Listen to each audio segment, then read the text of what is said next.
Around the Ozarks is now on your FM radio. Listen to Around the Ozarks mornings with Grace Gooley as I spotlight local people, stories, and podcasts, all while playing the country legends of the 90s and the hit makers of the 2000s. It's on the Ozarks' best country, 105.1 The Bull. Welcome to Beyond the Gate, a podcast sharing the grit, growth, and spirit of rural life. From fields to front porches, this is where the heart of agriculture comes alive.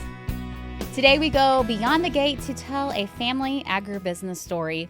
What started as a grain bin business housed in a garage has led to 7 locations across rural Missouri. Today we're here to tell the story of S&H Farm Supply. Eric Schnelle, welcome to the studio. Thank you. I'm excited to be here. Well, we're going to talk about S&H country and dive deep into that family legacy. Yes. But before we do that, let's talk about Eric. Who is Eric Schnelle?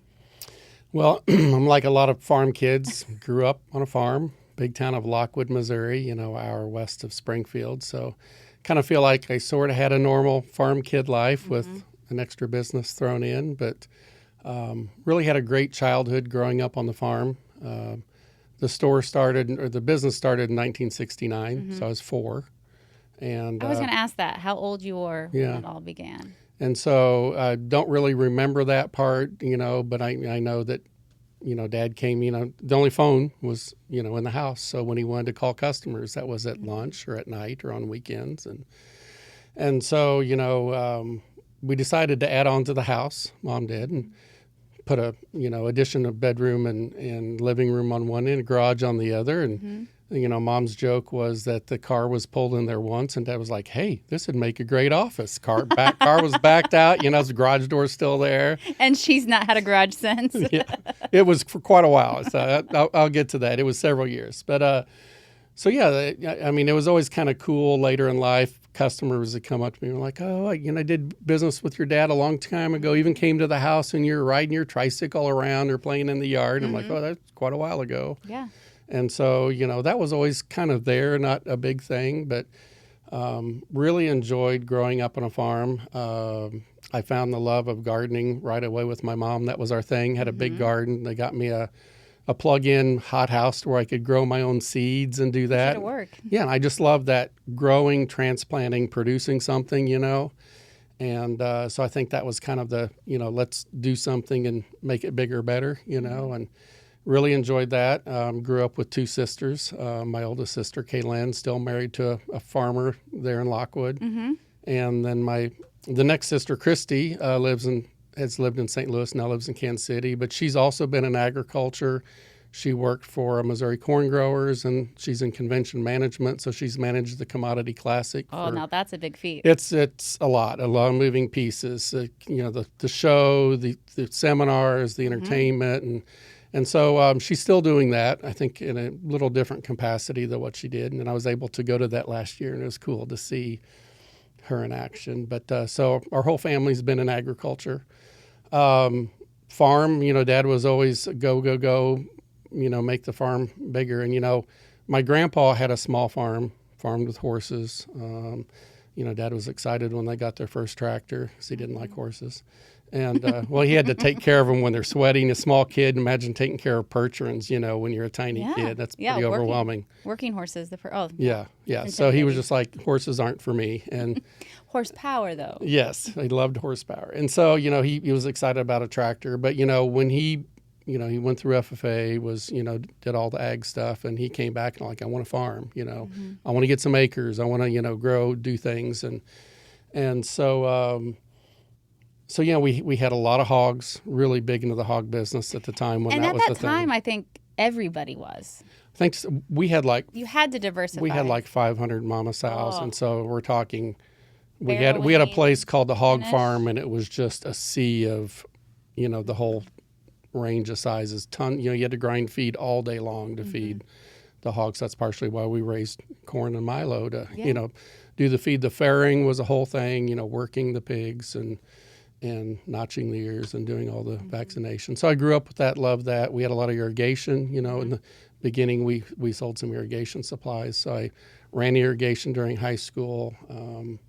Was active in 4-H, loved 4-H. It was great as a kid, loved FFA, was, active as a chapter officer, chapter president, area officer.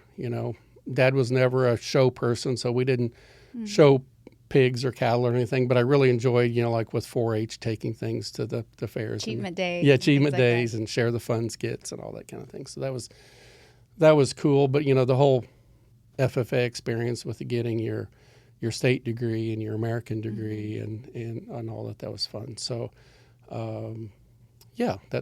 that's who I went to Missouri State. Go Bears. Go Bears. Ag department, product of Anson Elliott, Dr. Anson Elliott, big fan of a lot of people, including us. Yes. Great professors there, great experience. Came home, so obviously had the option to farm or work at S&H. And so I really liked working at S&H. I just done some things there. So, I worked mainly in the summers on the farm because the farm always needs help during the summer. So that was the first pick. And then, but I like doing things at S&H because you can kind of do your own thing, and that's difficult on a farm when you're sharing land machinery. So did that for a lot of years. And as far as kind of some of the history, so that was in 87 when I graduated from college. Just moved home, started working probably the next day and went on. So we were one store for a long time. Lockwood, Missouri. Yeah.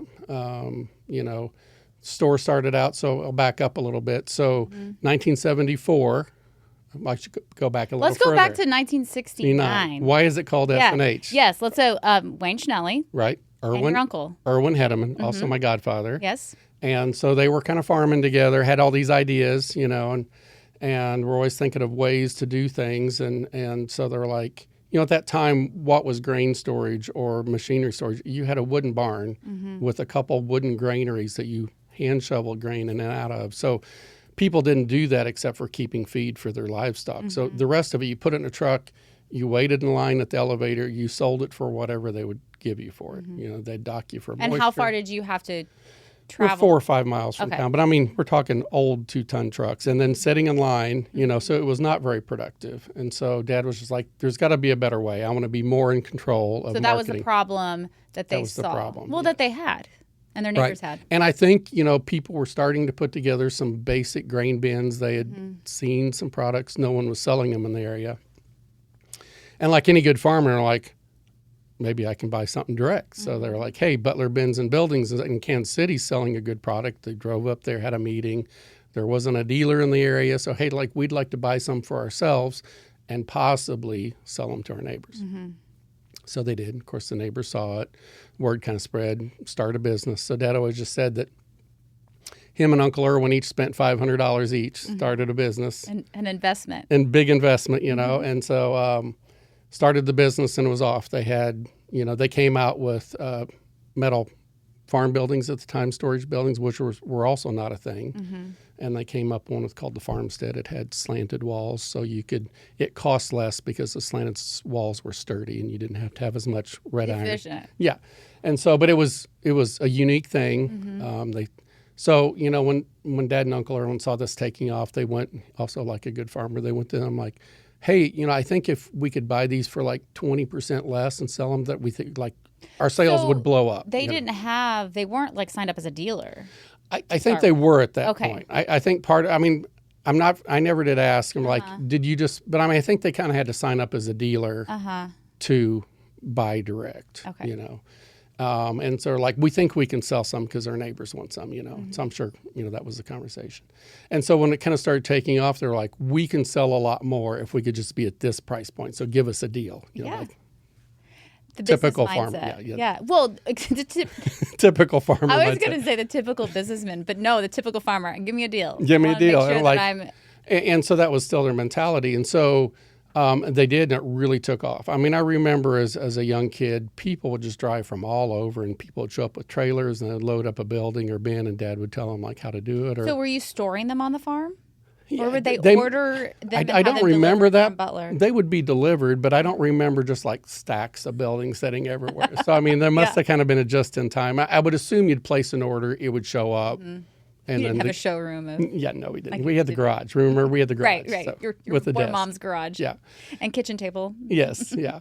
And so they did that. They started crews, and it just started growing and growing. And so We also sold general irrigation. There was a really cool guy out of Carthage that invented like 50 products, and one of them was a traveling irrigation gun with irrigation pipe. And so we sold those for a while. And then, so finally they were like, this is growing. We need a building. So my uncle had the land where S&H Lockwood still is today, and they put the building there. And it was funny because, being a conservative German farmer, he was like, okay, we're building this building. We're putting a really big door on the back so we can pull our combine in case the business fails. You have a dual purpose. Have a plan B. And so I think that door was in there for like 10 or 15 years. On the north side, it made everything super cold in the wintertime. And I can just picture. And we finally decided, I'm like, I think it's here to stay. We can take the door out and put metal. What year was that? Oh, it was a long time, maybe like 20 years later. 74 is 74. when you opened up the store. Right, the actual store. And so Mom's story, once again, was it happened around Mother's Day, and she was like, it was the best Mother's Day to date, hands down. She was like, I got my house back. So she got her house back. She got her garage back. Yeah, exactly. So started there. Through the years, we just added products. True Value hardware we added. One of the first lines was New Holland hay equipment because Dad wanted around baler. The balers at the time were very finicky.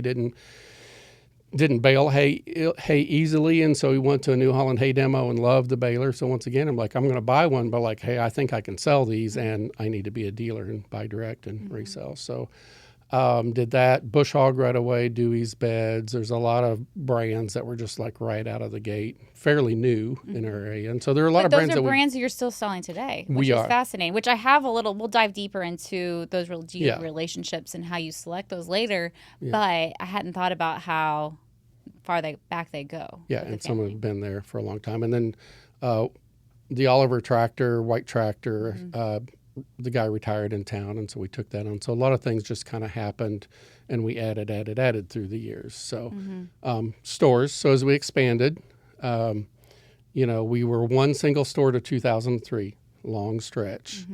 Like my mom said in your interview, she's like, one store. She's like, that's all I ever want. Well, let's go back in my interview. So let's go back and talk about our history together. Yes. I have many fond memories growing up. I grew up in Aurora, Missouri. You're Lockwood. We're not that close, but we're close enough for my father to say, take the tractor to S&H.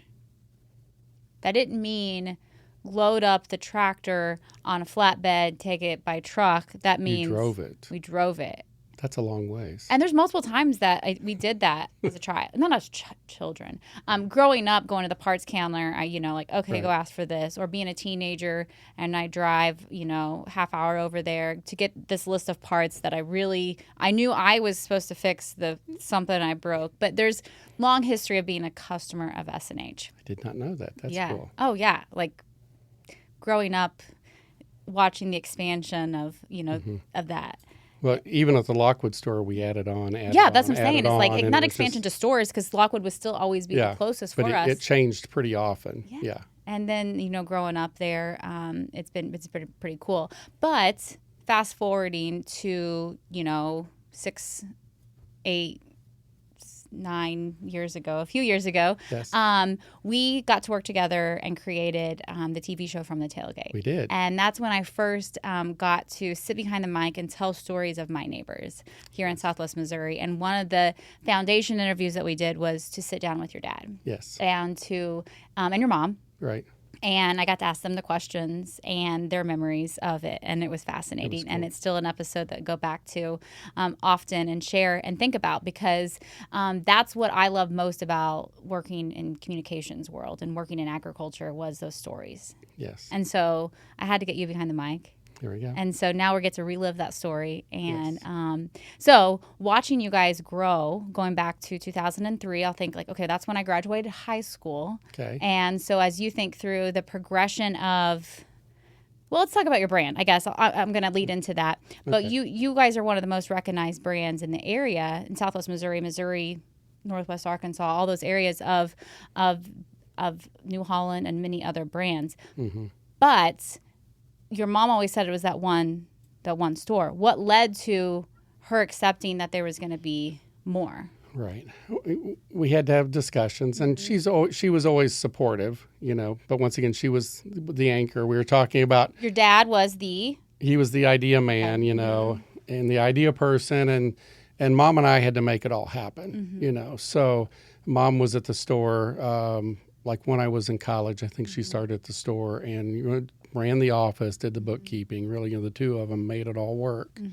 And so she, when I was there, if an idea happened, we probably had to, the idea was tossed. We had to either crush it or we had to make it work, So, or you had to champion it. Yeah, exactly. So we had to pick up the pieces and do that. So we had discussions, and, New Holland said that it was a company store in Springfield, and we're like, we've got to have someone here. We're selling this company store. It's either you or it's somebody else. And we're like, and we were just like, well, it needs to be us because we had good market share. And so the opportunity came to you. Yes. It wasn't like, so it wasn't like you had to. It. Yeah, and that's right. good. And you think, well, timing must be right.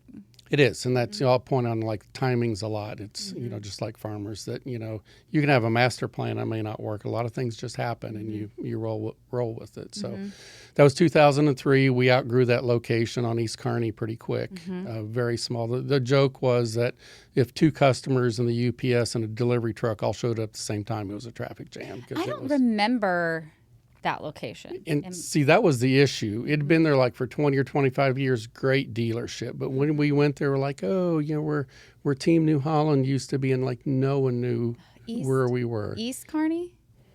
What? Yes, so it's okay, so East Side. Bobcat is there now, but it's like in that industrial park. That would have been too far for us. We would have still gone to Lockwood. Well, you would have had to drive through a lot of town to West get there. Springfield, yes. But not East. This Springfield. is East. So we were looking for a place, found this hilltop in Rogersville, and just it was the only place that they priced by the acre versus the square foot. So being from Dade County, I had to look up how many square feet are in an acre, and I'm like, so so we priced up by the acres. A farmer, actually somebody had done business with Dad. It just kind of all fell to place, and so we built that store, designed it. I love designing things, and we laid it out. It's a great location. It is a perfect location.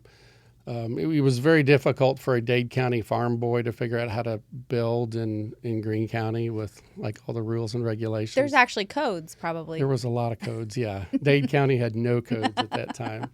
So, that was a learning experience, but great location. It just worked out wonderful. And then in 2008... New Holland once again said, hey, we were wanting to put somebody in Joplin. Well, we had built a lot of market share there, and we've got a lot of market share in Joplin. Well, yeah, thanks to us. And so they're like, we need a location. We're like, it needs to be I think that let's you glossed over that, but you have they had market share because you provided it. Right. And why not be more convenient for those customers? And 100%, and so they were kind of probably forcing us on a path or encouraging us on a path.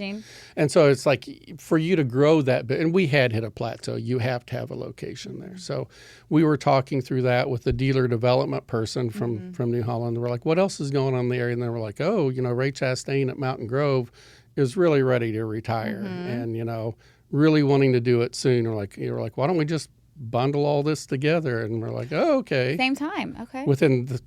So we took over January 1st in Mountain Grove, and I think a couple months later, because we had to find a building, build it out inside, and then open all new staff, train people, have our people down there every day to cross-train. So we did both those at once, which was, we won't do two again at the same time. You say that. Yeah, we say that till it happens. But you're the idea man now. Yeah, a little bit. It lessens as you get older. We can let Caleb do that from here on out. But that worked out well. We got that going. Both really good established areas. A few years later, I believe it's 2020, opportunity came up in Branson. That was more of a lawn and garden situation where the Skaggs steel dealer there decided to quit. We kind of let it sit there for a little while because it was during the busy season. After the busy season, we're like, still looking for a dealer? And let's just drive around and see what buildings we can find. And finally found something. We added Coyote and some other brands down there. And that was probably your first store, because I remember working with you during that time on the show. That was one of your first stores that had a little different demographic. It did. And we were concerned about it, but the thing that was I guess we should have known. The people in that Branson and the Branson love to buy local because I mean it's a long way to Harrison. A lot of people didn't want to fight the traffic in Springfield. It's the Ozarks. I mean, it's the epitome of it. Yeah. So local is key. The local is key, and so they just really embraced us. They're like, oh, we're so excited to have somebody local, and we've got a great store manager there. Got a cool, we did the whole cool setting. We did that. We were doing a wraparound porch, and our builder like, I can make it kind of like big cedar-y if you want. And I'm like, yeah, just put those. I drove by it there. recently on South 65, and I was like, oh, it's still beautiful, but it's nice right there on the highway. You can just we. But it's tucked up into the trees, which is. That area is right. We have deer that graze in the hill, like when it's coming, and you look to the back, and it looks like the Smoky Mountains. And when it's foggy, it's just beautiful. So, as most of Branson is. So, so it's been a great location. Same thing came up in 2023. In Lebanon, the power sports dealer there, like, hey, I want to retire, and I'm thinking about selling the rights for Kawasaki and Polaris, and we talked about like, hey, let's go look, because those things don't come up very often. And like, people for 20 years had said, oh, you need to move to Lebanon, it's such a long drive to Lockwood there's kind or of this little Rogersville, and they always had a really good Ford dealer there years ago, but it had been a time. We would drive to Mountain Grove. Or to Rogersville. Yeah, both quite a few miles. And so we knew there was the need. Well, then, we got to look, and we found the land and found, a great builder and partner there with the True Construction. And we moved in the building next door, temporary location, trained the team, moved in the new building. Lebanon's welcomed us with open arms. City's been so great. I'm partial. Yeah, and all the people there too. So it's been a great experience. And then just recently, we knew up at Clinton, that has always been a really good Ford and New Holland area through the years forever. And we knew the family at some point was going to transition, retire, do something different. So we always knew that call was coming. And last year they called, like, the mom and the son are ready to move on and do something different. So we worked out something there. Equally the same. Great. There's a great crew up there that we could just walk in. They built the building 4 or 5 years ago in a great location.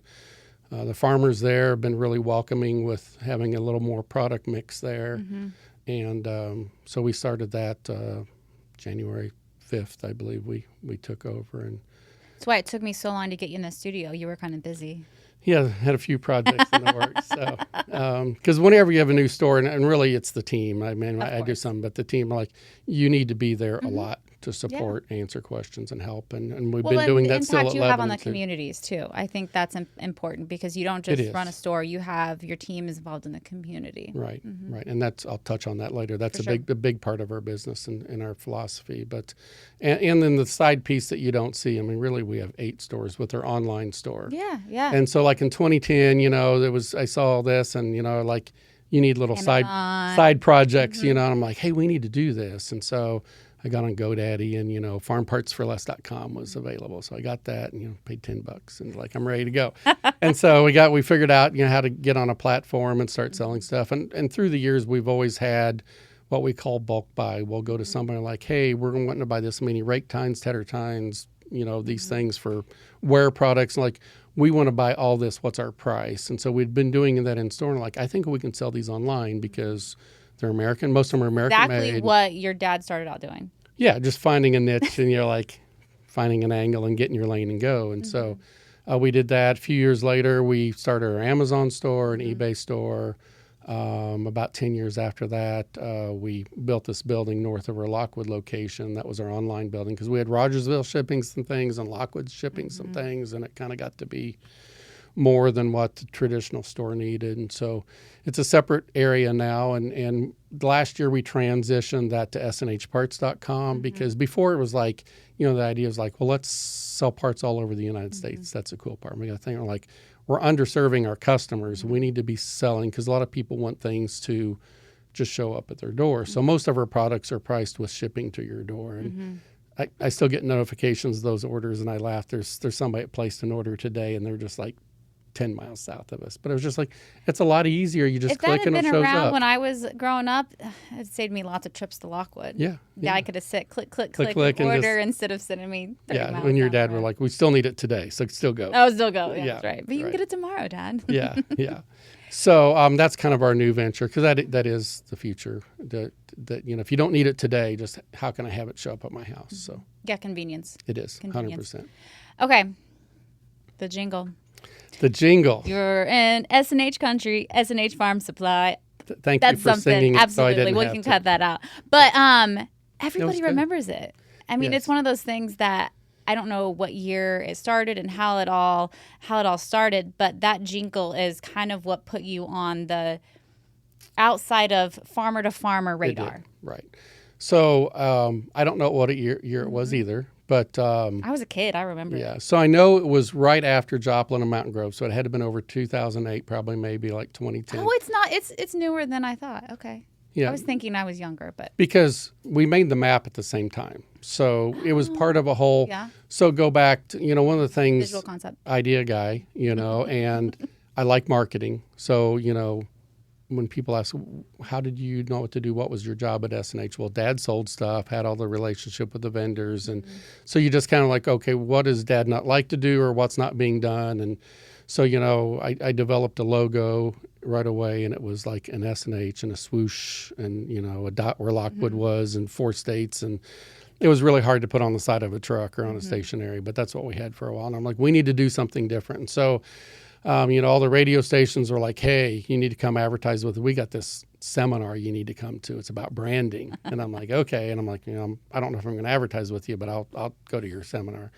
And so it was all about top of a mind awareness and all that. And so that was new. I didn't have that in ag marketing class. And so with that, they were like, Home Depot. Okay. You hear the music. You don't need to hear anything else. You see the orange color. You see the logo, boom, I'm like, oh, that's interesting, And so that was kind of stewing in my brain. And I knew I wanted to update the logo. And we'd already updated the logo with Eric Tietze with Ozark Farm and Neighbor, and he's a very creative guy. And so we're like, hey, Eric, can you help me with this logo? I want something bold. We're kind of the blue guys with Ford Tractor. And so I was just like, let's make it bold. I kind of want it to like stand out, and have that, shadowy side. And I'm like, and all through the time, everybody knew S&H. They didn't know if it was like farm supply or equipment. So it's just like, we can put farm supply at the bottom smaller, but the S&H I want to be big and bold. So we'd done that. He helped us create that. And then advertising friend of mine, Carrie Galinsky, she was with Color 10, such a great person. And she was always being really helpful, she was like, she was also trying to sell me advertising, believe it or not, too. So she's got to make a living. Yeah. So she was like, hey, we got this package at Color 10. And Color 10 was always working really hard to get business. And so they were going above and beyond. And so they're like, we got this package and a jingle comes with it. I'm like, oh, interesting. So, Caleb and I were like, that could be useful. And so she was like, well, come in, like we agreed. And it was really not a lot of money. And so I was just like, okay, we're going to invite you in. We're going to bring in burgers. And we got this jingle guy coming in. Didn't know who he was. And so we sat around the conference room table, and I'm like, so part of it was a TV commercial, the layout. And they're like, I kind of want this Bonanza map, and show the map and kind of like a country feel, kind of like that weathered, map look, and have the stars for the location or S&H logo. And then he was like, well, what do you want your jingle to say? And I'm like, well, we cover this area, and, like we kind of feel like this is our area. And I don't know if we pitched the S&H country idea. This is when you're here, you're in S&H country. And then they asked about, what we do and all that. And so the jingle guy was Nick Sibley with Sibley Music. And, I didn't realize at the time he was, part of the Ozark Mountain Daredevils, which my sisters grew up with that. I saw, their albums were there. They were huge Ozark Mountain Daredevils fans. And so didn't know that, but he had his guitar, and I mentioned, I'm like, every time we do a radio spot, they put banjo music to it because I sell tractors. So twangy, yeah. Yeah, and I'm like, not a fan. You know, we're in the Ozarks. I get that, but I'm just like, I want something. But not that dun dun dun. Yeah, dun, exactly. dun, dun. Yeah, like I was, so my go-to is no banjo music for a lot of things. And so he's like, well, I've got a guitar, so just realize, you know, that's how I do it. I said, that's fine.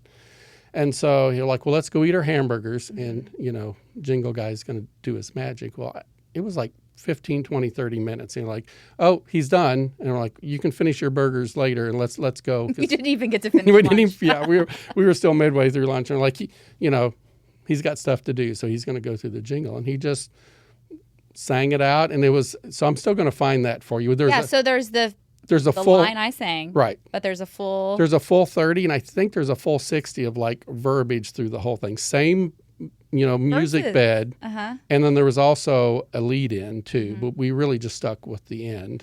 And that was kind of all, you know, because I was used to O'Reilly and I was used to Race Brothers, you know. Yep. And so I can sing them now. yeah. And so we wanted that at the end. So we ended up using that. So, but we still have that somewhere. I can send it to, because I want to listen to it too. It's like, that's been years since I've heard the whole thing. Yeah, bring it back. But so, I mean, was out of the gate, and he was like, well, you know, it's going to be kind of Americana music, and, you know, and like, we were like, yeah, it's great. You know, no, like, we're good with all that. And so we did TV commercials with it. We did quite a few radio with it, and it really took off. So, you know, my nephew and business partner, Caleb Werman, he, you know, he would go out, or we'd be somewhere, and there, you know, we had our gear on, and, you know, there for a while, they're like, oh, what do you do? What's SNH? And I'm like, oh, we've been here for like 10 years, you know, tractors. And he's like, no. And so we started doing the advertising, the jingle. Then, you know, people were like, oh, you know, SNH. And I really knew it hit home one time. We used to, when we were in Springfield, we'd go to Cheddar's and eat lunch. And we were walking in, and there were just two like random high school or college kids, you know.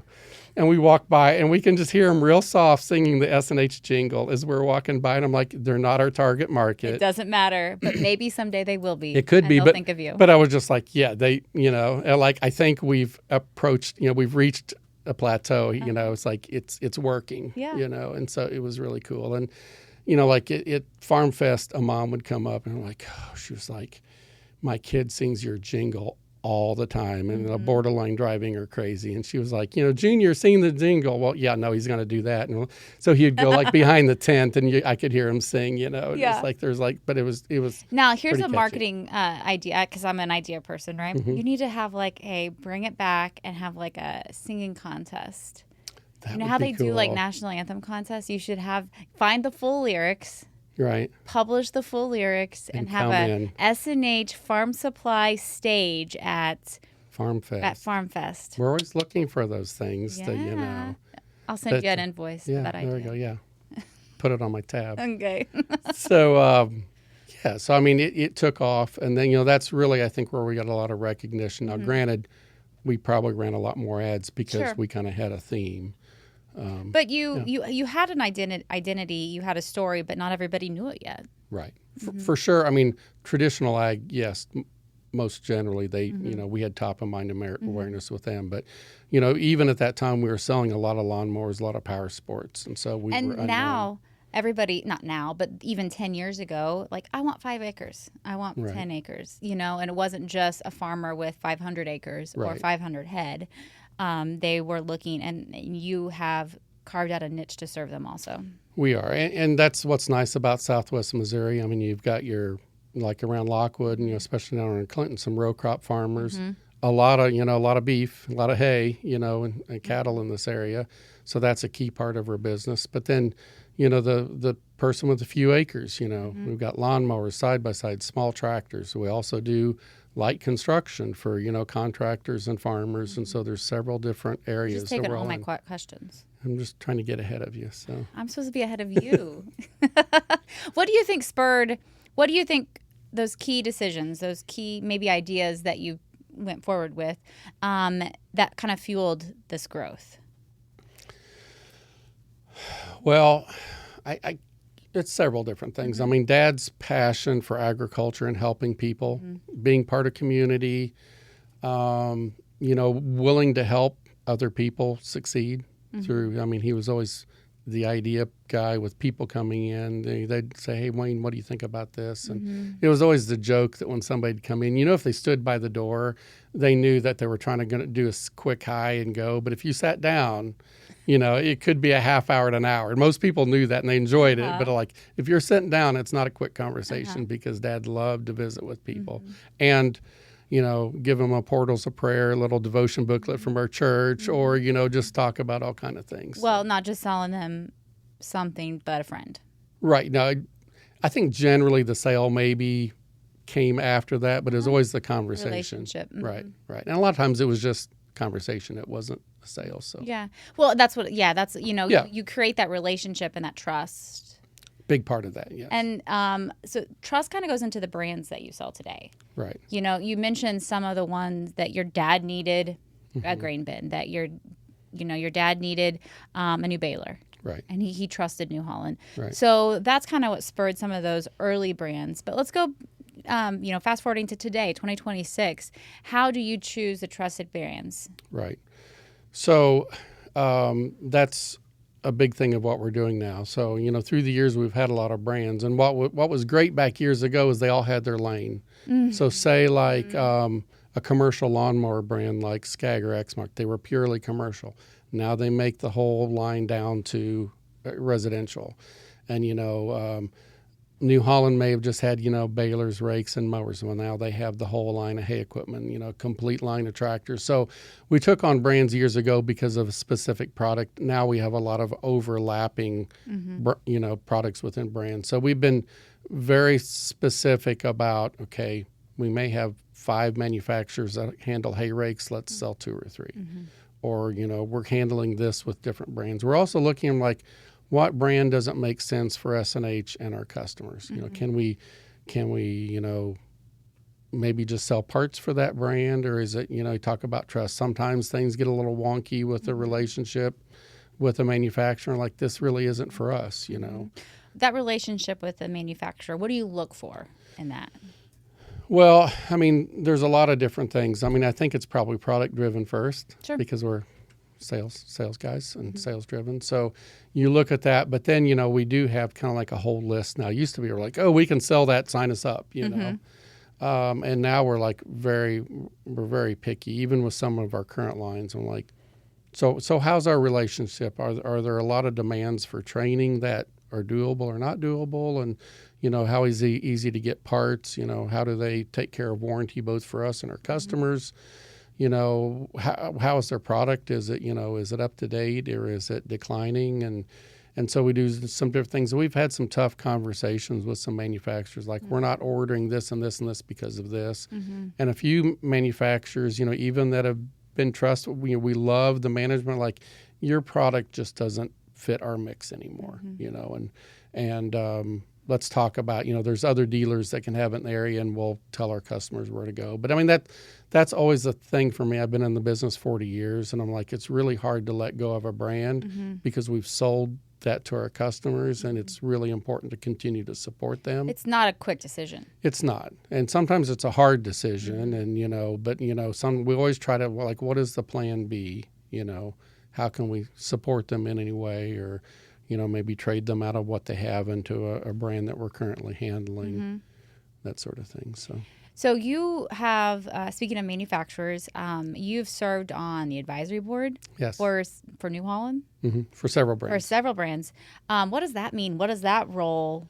What do you play in that role? Right. Well, I think probably a lot of people don't realize there's dealer councils or dealer advisory boards. And so in the mid-'90s, I was asked to be on New Idea made hay equipment at the time. It was a division of AGCO and Massey Ferguson, and they asked me to be on their board. I had no idea what that meant. And, I think that's where I kind of got my bug for travel is, of course, no Zoom meetings back then. So a couple times a year you would travel, and it was usually to a nice location or resort, and you would you get to know all top management, like president, like a lot of times everybody would be there in warranty and parts and service. And so then, like, hey, we can make suggestions and ideas of like, we could sell more of this if you would either make this product or improve this product, or because you had direct communication with the farmers, right? And they less likely did, right? And so And the manufacturer's always in tune with the dealer because that's technically their customer, direct customer. And so they were always wanting to make things better. And so it was just a very rewarding experience when you could give ideas and you could see some of those ideas, actually come to market. So I've been, with Bush Hog, new idea at the time, New Holland a couple times, and president of New Holland Dealer Council, currently on JCB Dealer Council. Lots of different, yeah. And so it's been fun, not only getting to know, top management, like so at New Holland, Carlo Lambro, who's the brand president for the world, attends some of our meetings. And, I was invited to tour a Krone hay equipment factory in Germany, and I went to Agritechnica, the largest farm show in the world. That's on my bucket list. Yeah, and I was in the New Holland booth, and they're unveiling this cool new tractor, standing around. Carlo Lambro comes up and like, "Hey, Eric, how you doing?" And I'm like, "It's cool." I mean, he's the man for New Holland. Super nice guy, and just like, asked how the family was. And it's like, even though he's, in an Italian office and, runs the brand for the world, he knows his dealers and he cares. So, well, one of my most favorite ag media trips I went on was going on New Holland's First in the Field event in, I don't know, South Texas somewhere. Yes. Where they brought in the ag media, and we got to test everything and get behind the wheel of the new equipment. And I was like, this is cool. Now, I mean, all I got to do is, I'm videoing and taking pictures and doing my job. But I was like, I got to farm that day. Right. Like, I know this, and this is cool new stuff. Exactly. And I get to go home and talk tractors with the family. And they're like, huh? And I was like, we can't afford it. Don't worry. But maybe someday we'll buy it used. It was still cool. So Yeah. So when you think about those relationships, I think that's kind of agriculture and trust. Why does it matter?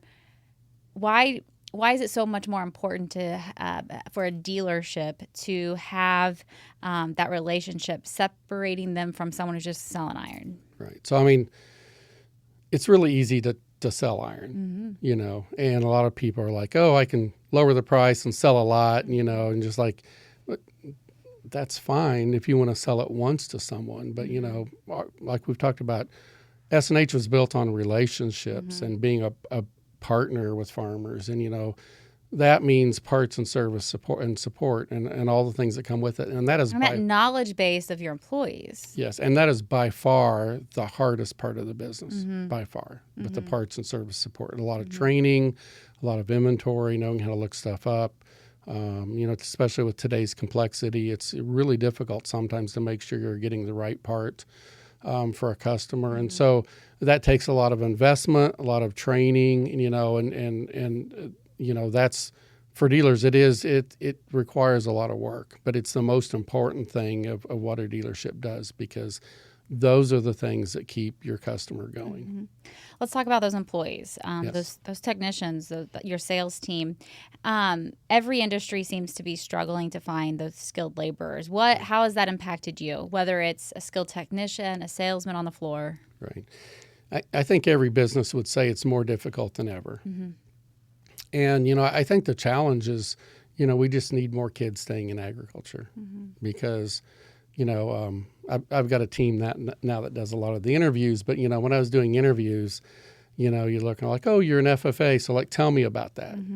And so, I could get a feel really quickly where, like, hey, so what did you do? Were you on a team? Did you have an office? And I'm like, yeah, we're on a judging team and we won this. Or, I was a chapter officer and I did this. And if a kid's doing that, they know how to work hard. They know how to show up on time. They know how to communicate, all the things we want, and just, good farm kid. I guess not even farm, just anybody that was an FFA and active. It could be 4-H, it could be other organizations, but we knew if they were active in FFA, they would show up and do a great job. And so it is hard today. Used to be, we had a line of people wanting to be salesmen, and it's even a lot of people. Sales are hard, and but the more you work, the more you do, the more you make, and so.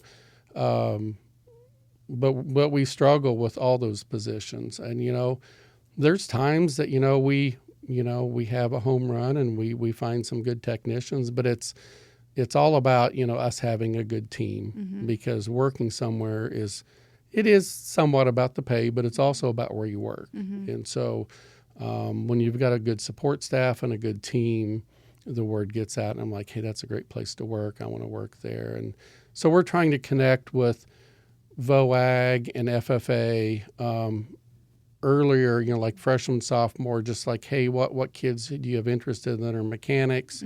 Connect with them. Or we're trying, like Sircoxie FFA was at our Lockwood store last year, and they did a whole tour. So like, these are all the jobs, not only at SNH, but in any farm equipment business. It's not just mechanicking or selling. There's the office, there's online, there's social media, there's all these things. And so we like to do that. And, then Kenny or I will get up and talk about like, okay, are you taking a personality test? How do you know what you want to do? Do you have a plan? Do you, because my kids went through school and they just really struggled with what did they want to do, And, we talked about, they used to say gen eds, you'll figure it out in gen eds. Well, you may not figure it out in gen eds, And so I think not every kid needs to go to a 2 or 4 year degree. They don't. And that's something else we're really talking with FFA advisors about. And like, as a dealership, we would prefer if they just want to come right out of high school and start working for us. A lot of those kids just want to turn wrenches and earn some money and don't want to take another gen ed ever. And we're happy with that. That we can hands-on train them. learning, which is a component of career and tech Right. education, Right. is let me see, feel, hear it, do it, and learn from you, the expert. The apprenticeship model, which apprenticeship really needs model. to come back. And so we're trying to do that with having, summer kids that come work in the summer. Some of the kids like at Lockwood work a half day, and they'll come in and work the other half, or go to school half day, work at our store the half day. So we're really open to that. There's a lot of options there. So, well, I think you've highlighted the opportunities within, your 7 stores that go beyond just working in the shop, servicing small engines, diesel mechanic, the farm service, to learn how to talk to people, grow your confidence, and grow your ability to be charismatic and knowledge base to move up and to earn the other spots in the company. And that's pretty cool. So we've talked a lot about young people and that next generation pursuing careers in agriculture. And I think maybe, you may not realize or think about working at a farm supply equipment place as being working in agriculture. But even in Branson, it 100% is categorized in agriculture. Right. So your father built this business understanding farmers because he was one. Right. But agriculture is ever changing. So how have you stayed connected with that current customer and then leading into that future younger customer? Well, and that's a little more difficult because Dad was always, farming. So, I mean, the one thing about a lot of our SNH team is they do what we do. Absolutely. Have cattle on the side. Not a lot of them, row crop farm anymore because that's such a intensive, time-consuming thing. But, they use our lawnmowers or side-by-sides. They use and do what customers do. And so they walk the talk. They do. And they understand it, know it, and been around it, and, live, eat, and breathe it. So, So technology changes. Yes. Are you selling any autonomous tractors yet? No, I mean, I think that's cool. There's a lot of things in technology that's cool to talk about in reality, But the lawnmower, don't you have? There's some of those coming, and the coolest thing that's most achievable is the grain cart that you can pull up by the combine, and that's something that you really don't need a lot of skill for, and you can just have it do its thing and teach it that. One of my ideas, my brainchild, is to have an autonomous skid steer that can find round bales in the field, pick them up and do them to the side. That's that takes a lot of time. It is. And it's technology-wise, it's not that hard. It knows what a bale is. It can pick it up. It can move it to the field and put it in a line. So I pitched that to several of our suppliers and hasn't caught legs yet. But I'm going to keep trying. I don't understand why. I mean, and I'm that's a. There's a lot of people would buy that. Yeah, that's one of the things that you're low man on the totem pole is stuck doing for hours in a day, or you're doing it late at night with no lights and things because it's the last thing on your list to do. But you got to you got to do it. So, so I mean, I think there's cool technology in the online space. If we can ever get that Uber Eats to deliver farm parts, probably work in the Springfield area, probably not so much in Lockwood. I mean, but we've got Grubhub in Lebanon. Yeah, I don't know if they would pick up parts and deliver. Well, I mean, you think Walmart's doing it? It's true. Yeah, there we go. Another business. Yeah, we should talk to Ag Butler about that. Yeah, exactly. can help out. But it's, I think the coolest thing there is telematics. So when you talk about things that are actually usable, so telematics are now coming to tractors and a lot of other equipment. So what that means, telematics. So it's got a receiver on the tractor. So it knows what's going on the tractor, like a lot of your readings and hours and all the data. And it uses cell phone technology, or, we'll be using satellite internet technology. And the nice thing is, as a customer, you can have an app. So, I mean, we have that now on a lot of our New Holland construction, several of our New Holland tractors, all the Coyote tractors, even down to the small ones have it. So is low-hanging fruit. The easiest thing is if somebody steals it, we know where it's at. You can set up a geofence around it. If it leaves that, it'll send you an alert. You can set up alert for oil changes. But, like with your higher spec tractors, it'll throw an error code. It'll be doing something. Maybe you have somebody running and it's overheating, or this problem. It can send you an alert, or, as a dealer, we get an alert and I'm like, hey, Joe Farmer, like, you need to call your guy because, it's overheating, or they call us and I'm like, it's throwing an error code. I don't know what this means. We can look it up. And so the next step is, how can we clear that error code, fix that error code, download some software. If nothing else, we know what's going on to do the service call, versus the guy who's like, I don't know, you go out and like, oh, I didn't bring the right parts because I guessed like wrong. This. Yeah. It's smoking here. There is a lot of text video technology and different plans. We're like, you can hear what it is. But if you know the real code. And right. So, I mean, I think that'll be really beneficial for the customer and for us too. I mean, it's not super cool technology. It's kind of like Dad showing up in the field and he already knows you messed up before you knew messed up because he got the error message. Yes. So, but I mean, I see that as being a cost savings to the customer and very beneficial. And I can see it's, like, it's not fancy, but it could be game-changing. We're doing it with everything else. Right. Why not have an app for that? Exactly. So, what do you think your father would be most surprised about, as if he were to, walk through one of the stores today? Well, first, we would hope that he would be greeted when he walked in the door, because that was a big thing to him. So he'd be surprised if he wasn't. So happy surprise, not. Yeah. Parental expectations. So, but, there's so much that's changed, and he was always embracing change, I don't think he'd be surprised by 7 stores. He was always like, good, let's grow, go S&H team. And so He'd probably been disappointed if there weren't more stores. Yeah, or like, you're just sitting around. What have you been doing, we're like, Eric? Happy with, sitting where you're at.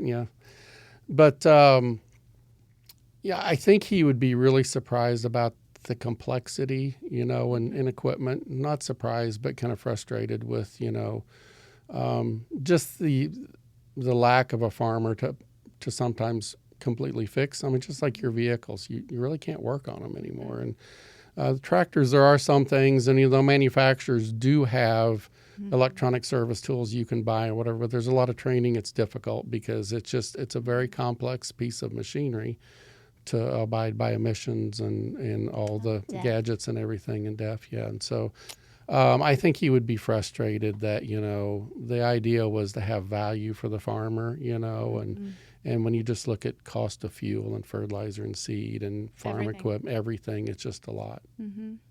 So I think he'd be surprised about that. Where does S&H go next? Are we talking 8, 9, 10 stores? Is it going to stay in the family? So we're it's just like asking a farmer, how big, what's your plan for growth, And so in reality, our store has been the same way. Did we have a master plan to add a store every 2? You're open. Very organically. Open for opportunities. And, when a piece of land comes next door, doesn't always come at the best time. But when the opportunity's there, you need to, A, be ready, and B, be ready to say yes. And, Dad was always about the gut feel. How does it feel? Trust your gut.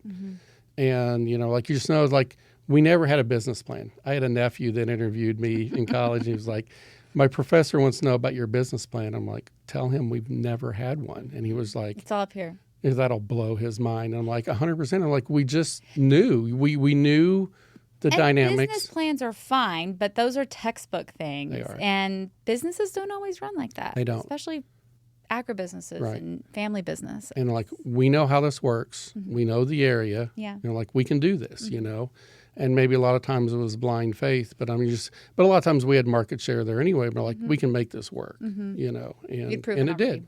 And like a lot of farmers, like, I can add 160 acres. Yeah, we can do it. It is. That's a very good analogy because every farmer's wanting to do more or more efficiently. You don't know when the neighbor's going to pass away and there's going to have that opportunity. Right. You have to be ready. Right. And you have to. Being an entrepreneur, being a farmer, there's a lot of risk associated with that. Right. And you've got to be ready for it. But, I think Dad, myself, a lot of times we didn't overthink it, and we're like, yeah, we can do this, and it's like, part of it is you just have to, take that leap of faith. And, that was one thing Dad was like, yeah, we can do this. And, sometimes you ever like, oh, I don't know, like that's when you listen to your gut. But a lot of times like, yeah, no, this will work. And you just have to be open to take that risk. And if farming or running a business, if you're real adverse to risk, that's probably not great. No, find something else. Yeah. So it's just how you're wired. Looking back, what are you the most proud of? And I don't mean you as a dealer, but you as a son of an entrepreneur carrying on that family legacy.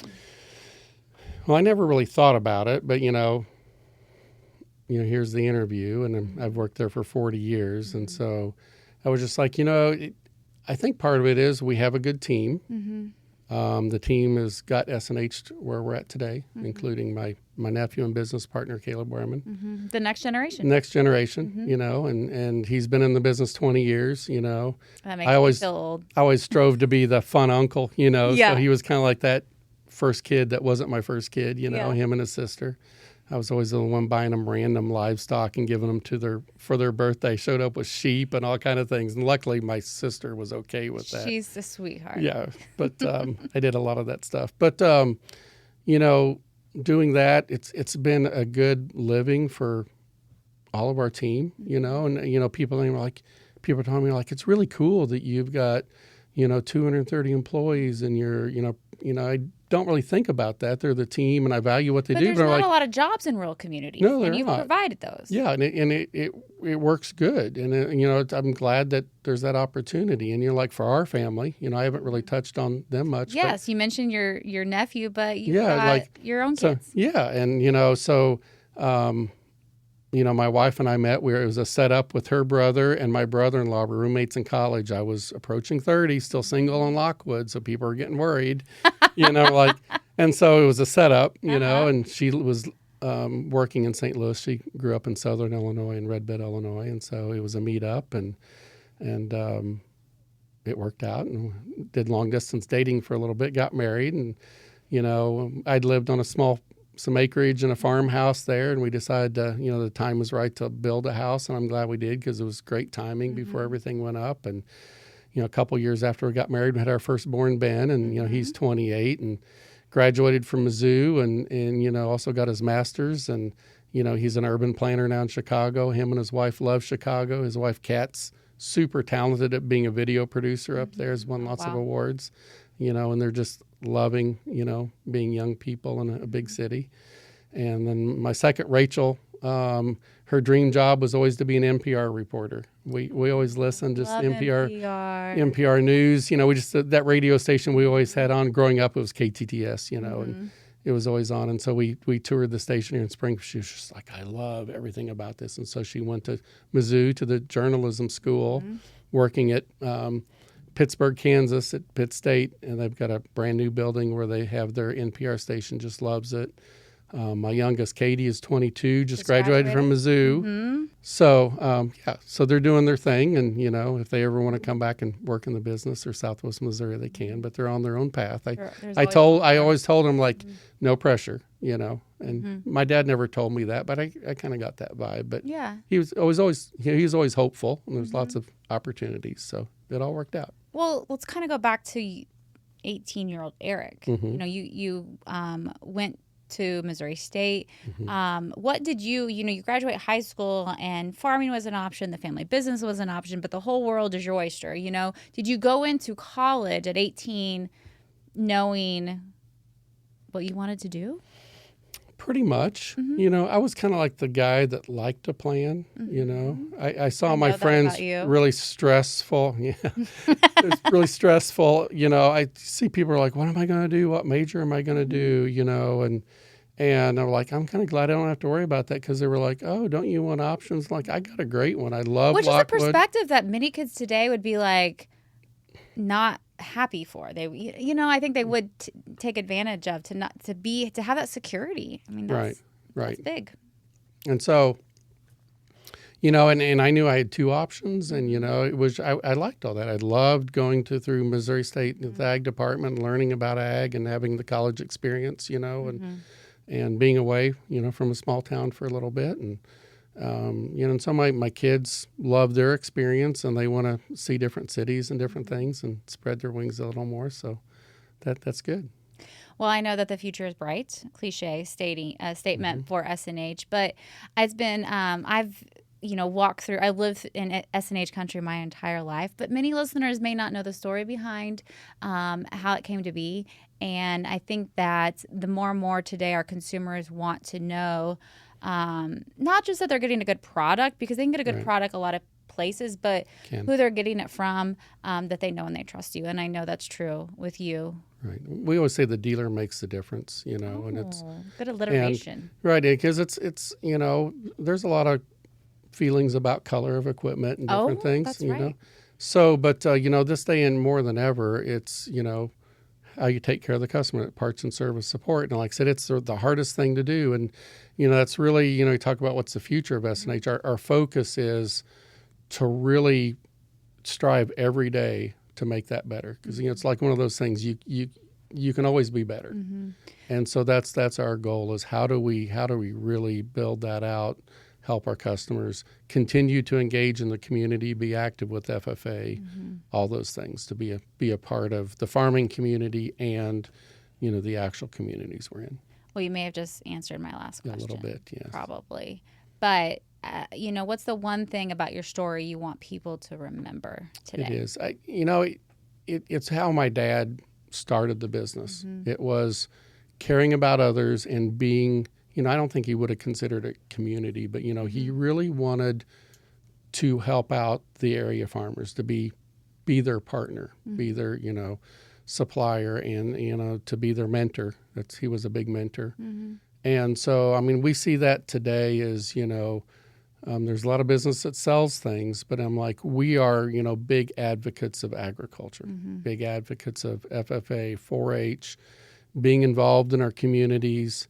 You know, yes, we do sell stuff. Yes, we do have a store, but you give back. We give back, and that's an important part. You know, we just started a new program called SNH Cares, and every month each store is giving something back to the community. We talked about the one in Lebanon. Project 360, got to check this week. Yeah, I'm cool. It's cool for me because I'm learning about all these new, really cool, you know, charitable organizations in towns that I didn't know about. And so I'm glad that we can reach out and help, because they do so much good in the community. And hoping we can come back and talk about my adventures with Convoy of Hope. A whole other conversation, but absolutely, you're not done. On the Ag Advisory Board, and just another way that, you know, it's fun to keep talking about agriculture, even with a great organization like Convoy of Hope that's doing so much.